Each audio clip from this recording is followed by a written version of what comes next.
Perkenalkan, nama saya Farah Azhara Febriansyah dari Fakultas Ekonomi, Program Studi Manajemen tingkat 2 semester 3.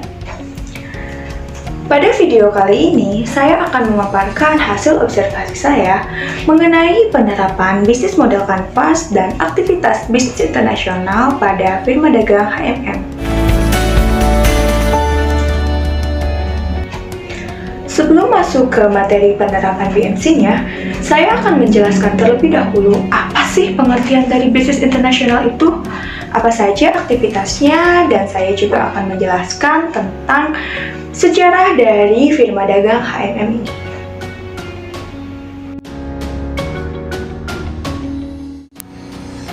Bisnis internasional adalah transaksi bisnis yang dilakukan beberapa pihak dalam lebih dari satu negara, meliputi perdagangan internasional, yaitu ekspor dan impor, yang dilakukan oleh individu, perusahaan, organisasi dengan tujuan untuk mendapatkan keuntungan tertentu.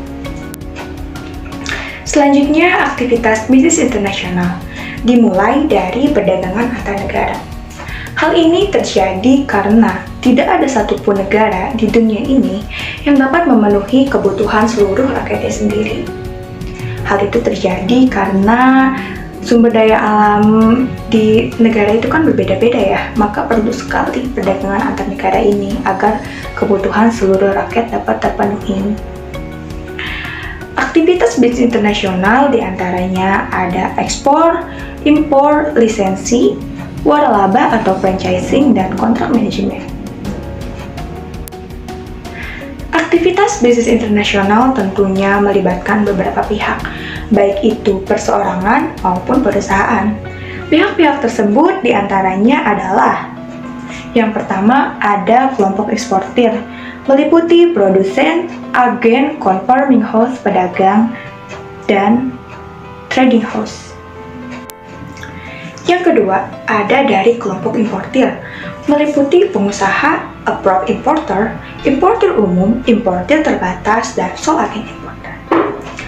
Yang ketiga, ada dari kelompok promosi, dan yang terakhir ada dari kelompok pendukung, meliputi agen transportasi, bank devisa, pelayaran, dan juga asuransi.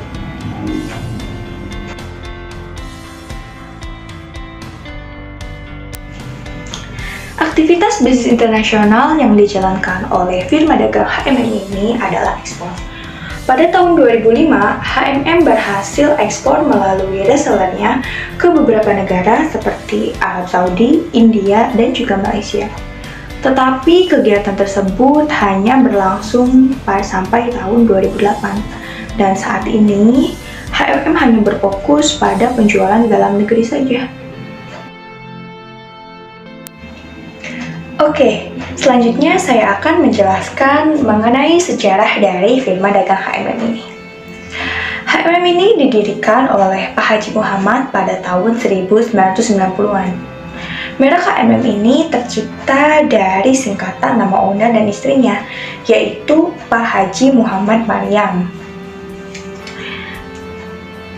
Perusahaan ini berawal dari penjualan kain meteran setiap hari Selasa dan Sabtu di Pasar Tegal Kubuk, hari Senin dan Kamis di Perapatan, dan hari Minggu di Jatibarang. Kemudian suatu hari ada orang yang menawarkan sarung grade B sisa ekspor dari Malaysia. Orang tersebut menawarkan ke beberapa penjual di Pasar Tegal Kubuk, namun mereka semua menolaknya dengan alasan grade-nya B. Kemudian orang tersebut menawarkan kepada Pak Haji Muhammad.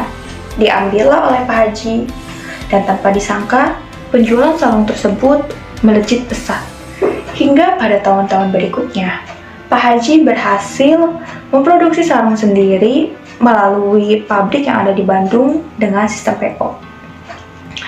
Saat ini produk yang dijual oleh HMM ada sarung, baju koko, dan sorban.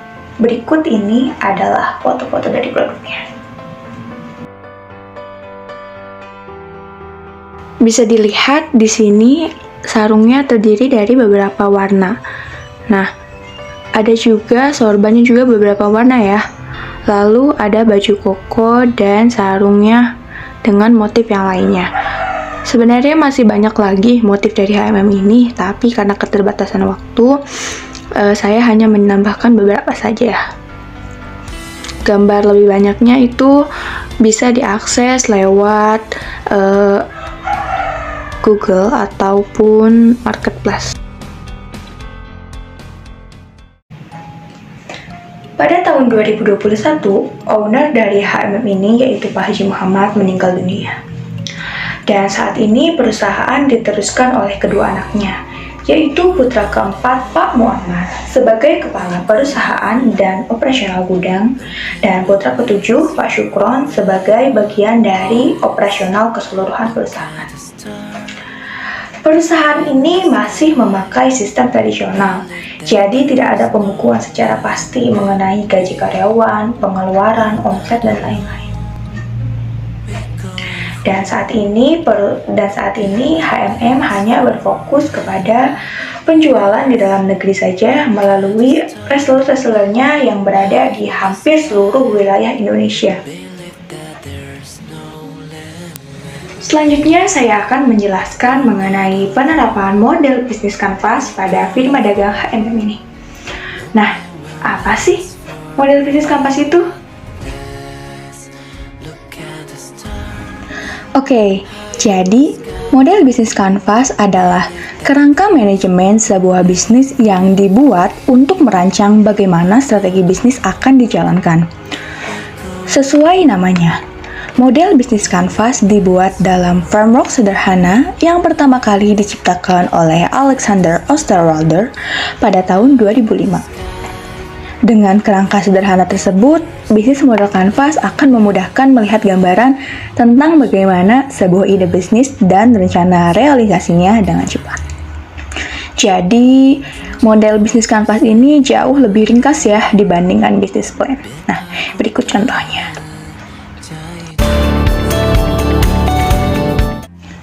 Oke, bisa dilihat di model bisnis kanvas ini terdiri dari 9 elemen. Kali ini saya akan menjelaskan apa itu 9 elemen ini, rinciannya seperti apa. Yang pertama, ada customer segments. Jadi, di customer segment ini, kita dapat menentukan siapa saja pelanggan yang berpotensi untuk membeli produk kita. Kita bisa mengelompokkan potensial market ini menjadi beberapa kategori, misalnya dari tingkat lokasi, umur, pendapatan, dan lain-lain. Yang kedua, ada value propositions.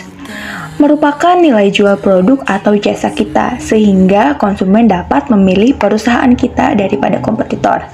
Jadi, value propositions ini adalah kelebihan dari produk kita ya. Yang ketiga, ada customer relationship. Merupakan hubungan antara perusahaan dengan pelanggan yang diharapkan mendapat pelanggan baru dan mempertahankan pelanggan yang lama. Yang keempat ada channels, yaitu elemen yang menyatakan bagaimana organisasi berkomunikasi dengan pelanggan dan menyampaikan nilai perusahaan atau value proposition. Jadi channel ini dapat dikatakan sebagai sarana untuk menyampaikan nilai perusahaan kepada pelanggan. Yang kelima ada revenue stream, yaitu asal pendapatan yang diterima perusahaan. Jadi ini tuh sumber income perusahaan ya. Selanjutnya ada key research, merupakan aset penting yang mendukung aktivitas perusahaan. Contohnya ada karyawan, komputer, mobil operasional, dan lain-lain. Yang ketujuh ada key activities. Key activities ini adalah aktivitas kunci perusahaan ya, seperti produksi gitunya. Yang kedelapan ada key partner. Key partner merupakan partner kerja yang mendukung perusahaan. Jadi di sini tuh dirancang untuk perusahaan ini nih bakal kerjasama sama siapa aja ya, partnernya siapa aja. Dan yang terakhir, yang ke-9 ada cost structure. Cost structure adalah biaya yang muncul sebagai akibat dari dioperasikannya perusahaan ini. Jadi cost structure ini adalah pengeluaran perusahaan ini tuh apa aja sih, kayak biaya gaji karyawan, biaya operasional, itu semuanya dijelaskan di cost structure ini. Kembali lagi ke penerapan MBC pada firma dagang HMM. Nah, setelah memahami 9 elemen MBC yang saya jelaskan tadi, berikut penerapan MBC pada firma dagang HMM. Oke, di sini saya langsung berikan contohnya ya.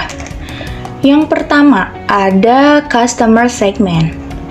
Customer segment firma dagang HMM ini meliputi pedagang eceran keliling, pemilik toko perlengkapan ibadah, para santri, dan juga masyarakat sekitar. Yang kedua, ada value proposition. Value proposition ini kan kelebihan produk ya. Nah, kelebihan produk dari HMM ini adalah bahannya yang awet dan tidak mudah luntur, bahan yang adem, nyaman, bahan tidak mudah kusut, motifnya yang beragam dan tidak pasaran, juga kualitasnya yang ekspor. Yang ketiga, ada customer relationship. Customer relationship HMM ini menyediakan harga grosir untuk reseller, dan semakin banyak pembelian produk, maka harganya akan semakin murah. Yang keempat, ada channels. Channels dari HMM ini melalui media sosial seperti Instagram, Facebook, WhatsApp, Marketplace juga ada, dan juga melalui para reseller yang tersebar di hampir seluruh wilayah Indonesia. Yang kelima, ada revenue stream atau sumber pendapatan. Pendapatan yang diperoleh oleh HMM ini adalah dari penjualan langsung di toko, melalui para reseller, marketplace, dan kerjasama dengan pondok pesantren. Yang keenam, ada key research. Key research-nya itu adalah lokasi toko yang strategis dan mudah dijangkau. Yang ketujuh, ada key activities, meliputi penjahit harian lepas, toko, gudang, dan juga kerjasama yang ada di pabrik. Yang kedelapan, ada key partner. Partner dari HMM ini yaitu HMM ini melakukan kerjasama dengan brand sarung HDS. Jadi kalau ada motif yang tidak tersedia di HMM, maka HMM ini akan minta tukaran dengan HDS, begitupun sebaliknya. Lalu ada pabrik yang ada di Bandung, yaitu sebagai produksi utama, para reseller dan penjahit harian lepas yang tersebar di sekitar gudang. Yang terakhir ada cost structure, yaitu meliputi biaya operasional perusahaan seperti sewa toko, kendaraan, gaji karyawan, dan lain-lainnya.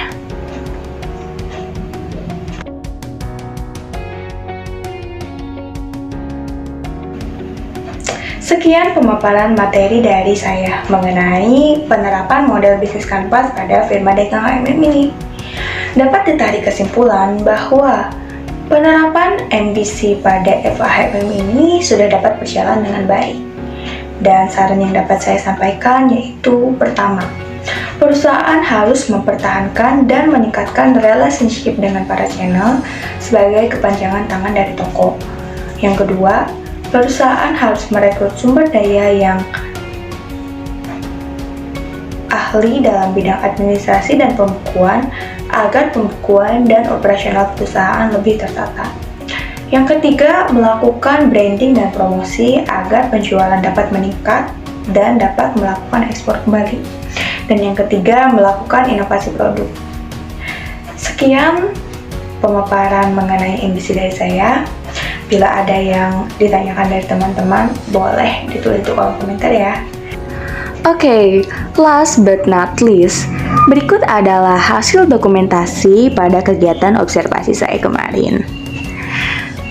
Terima kasih saya ucapkan kepada teman-teman yang sudah menonton video saya dari awal sampai akhir ya.